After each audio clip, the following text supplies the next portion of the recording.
School শিক্ষার্থী রামিসাকে ধর্ষণ ও নৃশংসভাবে হত্যার প্রতিবাদে রাজধানীর পল্লবীতে বিক্ষোভ করেছেন এলাকাবাসী। এর পাশাপাশি দেশের বিভিন্ন জেলা থেকেও দ্রুত বিচারের দাবিতে মানববন্ধন ও বিক্ষোভ সমাবেশ হয়েছে।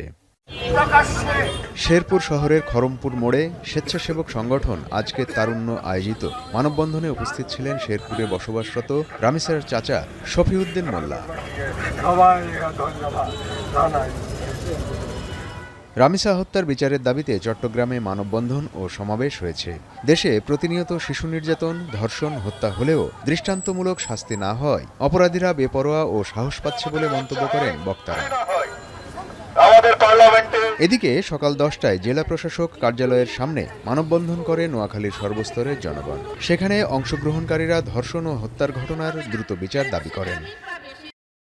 রামিসা হত্যার বিচার দাবিতে ময়মনসিংহের আনন্দমোহন কলেজের মূল ফটকের সামনে মানববন্ধন করে কলেজের শিক্ষার্থীরা। রামিসা হত্যাকাণ্ডে দ্রুত বিচার নিশ্চিতের পাশাপাশি ধর্ষণ রোধে সামাজিক আন্দোলন গড়ে তোলার তাগিদ দেন তরুণ শিক্ষার্থীরা।